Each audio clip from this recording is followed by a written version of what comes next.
Welcome to First Take. It is Friday. I am Shea Cornett, Stephen A. Smith, Ryan Clark, Dan Orlowski are with us from Pittsburgh. Stephen A. is in D.C. Good morning, fellas. How are you? Hold it. Good morning, everybody. Good morning, everybody. Good morning to the American people. I'm here in the nation's capital. Let me take a moment to my man, Dan Orlowski and RC. Very, very busy evenings. I saw the work that you all have done.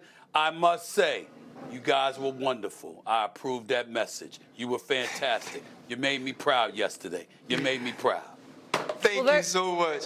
Do you approve it like you approve the message for Car Shield as well, or no? I'm just wondering. Well, I approved the message for Car Shield even more because they pay me a little extra than y'all do. But that's all right. Okay, perfect. I love that for all of us. We don't pay you nothing, but Car Shield, we could do a better job than he did. Let's get into last night. Let's talk about why they were working so hard. The NFL draft, of course, was last night in Pittsburgh. As always, you know, round one has got a surprise or two in store.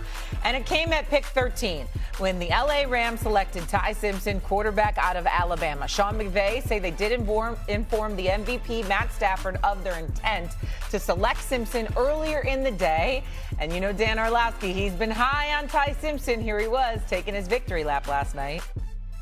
The 13th pick in the 2026 NFL Draft, the Los Angeles Rams select Ty Simpson, quarterback, Alabama. Whoa. Let's have a time. Hey. Good for you, Dano. Good for you, Dano.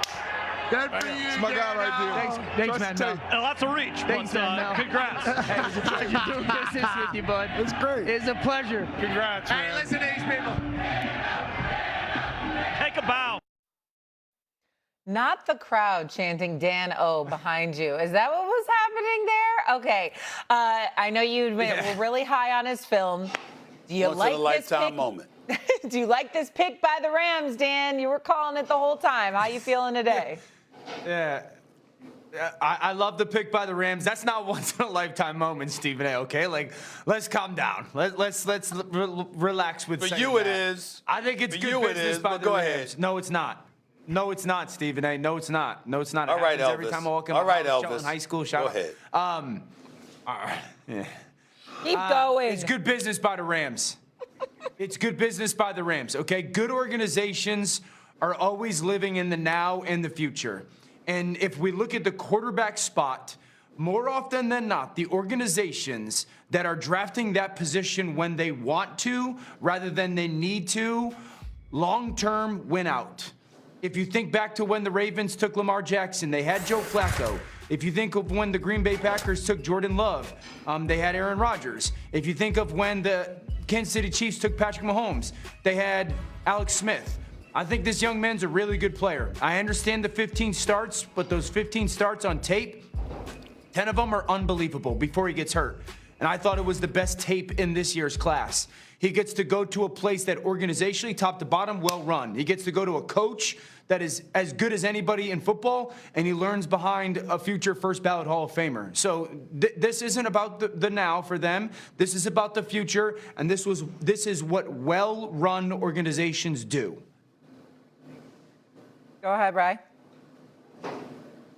Yeah, I think the confusing part for me is Les Snead, Sean McVay, and the Los Angeles Rams have been the prime example of make moves to win now and have those things work out. And now all of a sudden they make the ultimate wait and see, maybe he will be extremely good quarterback move. And now I agree with Dan. You don't want to be drafting this position when you need to. But you mentioned Lamar Jackson, transcendent talent. You mentioned Patrick Mahomes, transcendent talent. This follows along with what Green Bay has done with both Aaron Rodgers and Jordan Love when Brett Favre and Aaron Rodgers were the quarterback. And so I get that. This is a team where Sean McVay was visibly emotional after losing to the Seattle Seahawks. Matthew Stafford, Devontae Adams, he mentioned those veterans. This is a team that went out in the offseason and went out and got a corner, Trent McDuffie, and gave up picks, right? And then you go get Jalen as well because you feel like you were plays away from winning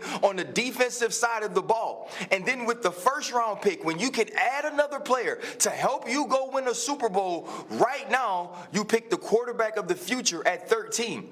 All of those other quarterbacks that was mentioned by Dan Orlovsky were all drafted very late in the first round because there was no competition for them outside of Patrick Mahomes, who was a top 10 pick. And so to me, if you're going to draft Ty Simpson, maybe you move back a little bit and acquire more opportunities to get picks in this draft, because this team is prepared to win now. And this pick in particular, especially when Sean McVay says he's going to compete with Stetson Bennett, does not allow you to do that.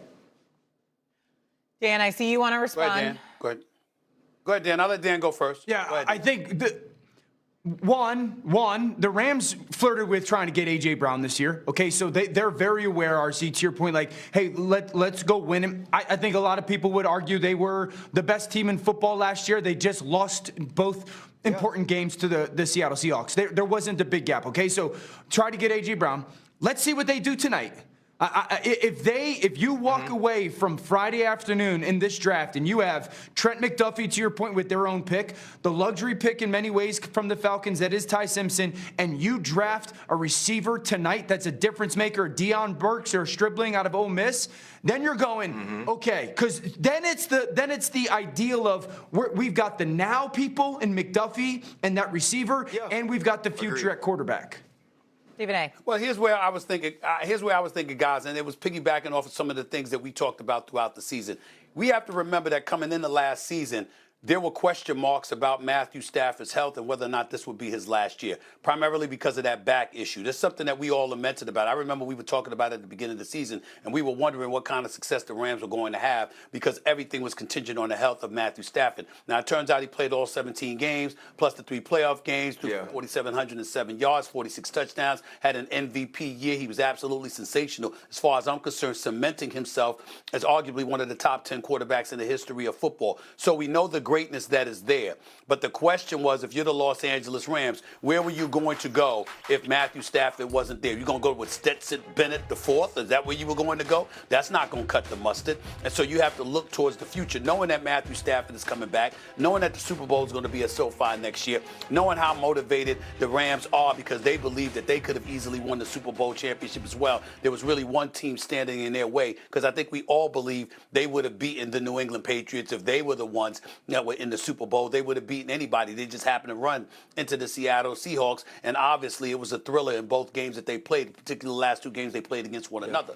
So I'm looking at it from the standpoint, Ty Simpson, with all the question marks that they had, there was still a lot of potential because of how he looked the first part of the season over an 8-game stretch when he had completed about 72% of his pass, had 19 touchdowns, just 1 interception, and then he struggled over that 6-game stretch, particularly in the SEC championship game and then in the playoffs against Indiana. But we were talking about receivers dropping the ball. We were talking about run blocking ability, pass blocking ability. We were talking about running game that was non-existent and Alabama not looking like Alabama. So you're looking at him with a strong arm, with a high football IQ. You're anticipating what he can bring to the table. And then you're saying to yourself, wait a minute, the opportunity to learn under Matthew Stafford plus Sean McVay, if you put him in if you're a quarterback with any kind of potential, what kind of a better situation can you be in for the future than grabbing somebody like that? And that's why I had no issue whatsoever with the Rams selecting him, because it's the Rams, because it's Matthew Stafford as a tutor, and because it's Sean McVay as a teacher and a head coach. The combination of those 2 things, along with them being title contenders where you don't have to rush and somebody's not clamoring for him to make an immediate contribution, I think is something that works tremendously to his benefit, and I completely understand why the Rams would make this pick, because it's year to year with Matthew Stafford at this particular moment in time because of that back. Go ahead, Dan, and then Rye, you can get in after that. The Rams with who they are right now, they're probably going to be picking 28, 29, 30, 31, 32 next year, okay? And then the Rams with Sean McVay and Les Snead, they're going to be picking in the 20s for the foreseeable future. You're not getting a starting quarterback doing that, okay? So this is why it makes sense to do it now. The other part is this. When you take the step back and you look at the likelihood of this football team falling off, and think about it, if you're the Browns, the Steelers, the Jets, the Cardinals, all 4 of those teams, decent chance they're going to need to draft a quarterback next year. because you didn't this year. Good luck. Because unless you have the first or second pick, you're going to be chasing those other people. And that's why this makes sense. Okay, a Ty Simpson 50.